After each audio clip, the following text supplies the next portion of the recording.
you struggle with wrist pain while you're practicing yoga, I have a few tips that I'd love to share with you. So the first thing I see a lot of students do when they show up to class and they have issues with their wrist is that they will fist up like this and place their hands down and do their practice on fists. There's a few reasons why I don't love this. The main reason is that you have a lot of tiny little little bones in your hands and your wrists. And when you do things like this and you're putting your pressure on those, you're really putting a lot of force down. If you do this, what I would recommend doing is to not wrap your thumbs underneath. So if you do something like this, keep your thumbs out and keep the hands kind of closed in this way. The whole idea with practicing yoga is to not create any more tension than is already in your body. We're trying to release that tension. When you do things like this and you're clasping your hands and you're clenching really hard into your fists, you are indeed creating that tension. So this can be a solution if you are in something for very long and you need to just take a moment. I would not recommend ever doing a fist if it's something like a plank or like a downward facing dog. That's definitely not going to be great for your hands. So it can work if it's just for a brief moment, but again, it's not something I recommend. What I do, however, recommend is taking your pose, if you can, down to your elbows. So if we're, say, on our hands and knees for a while and your wrists need that break, you can do pretty much any of the same poses on elbows, just making sure that the elbow is aligned with the shoulder.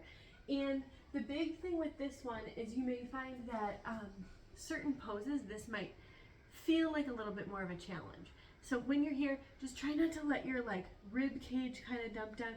Keep still that good alignment through the spine. So you're hugging that core in towards your spine, and that elbow alignment is right under the wrists or under the shoulders.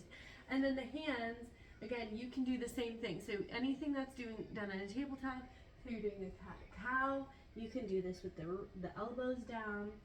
And same thing for a downward dog. You could also do the same pose from here. This is actually known as a dolphin pose, and it can be a little bit harder work than being on the hands, but if your wrists are really bothering you, that's a very good alternative. The last thing I wanted to share with you, which I think is the most helpful, is to do a blanket underneath your wrist to support you. So when you come to class, if you practice at a studio, there's a chance that they have a lot of blankets there. If you come to practice with me, I do have usually a few blankets on hand, but any blanket that you have at home will work, or you can even use a beach towel or a hand towel that you can roll up.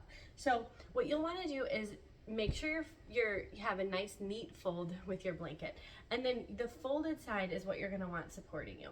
This blanket is a little bit more squishy and cushy than what I might recommend. You kind of want something that's a little heavier, firmer. If you have a quilt, that would work really well.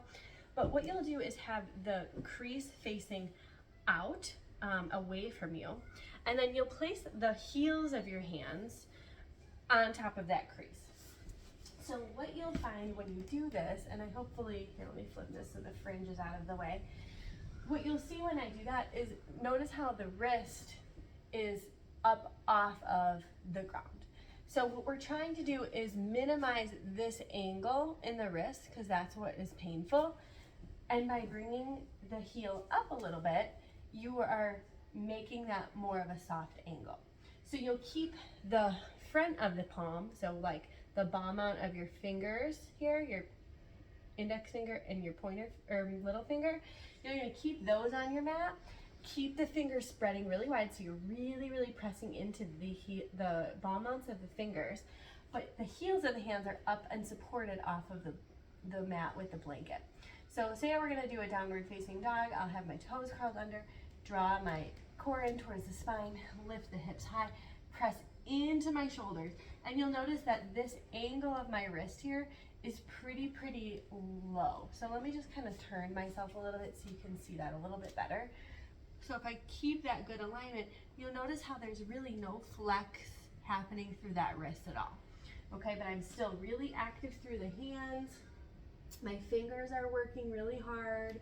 The ball mounts of my hands are working.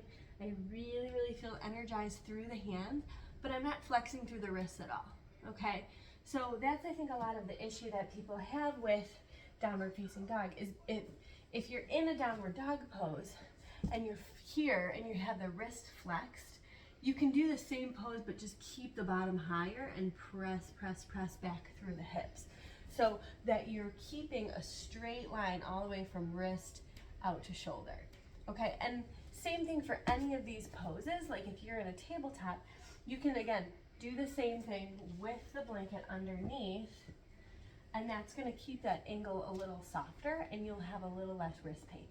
Again, if that doesn't work for you, take it down to elbows. Like I said, the last possible option would be to come to fists, but if you are going to do something like that, just be there for the minimum amount of time. Okay, you don't want to be here very long because again, those bones in there are really, really tiny, really, really sensitive, and you can be doing more harm than good. Always give yourself a nice little wrist roll or stretch as you need. Counter stretch, something like this might feel good after some wrist practice that might be bothering you. But anytime, again, you're doing a practice, if you're showing up to a class and you're on hands and knees a lot, feel free to modify, okay? As instructors, we are just making suggestions on things that you can do. So if it doesn't work for you, feel free to skip it, feel free to take a break, come to elbows, and I hope that these have been helpful for you, and we'll see you soon. Bye.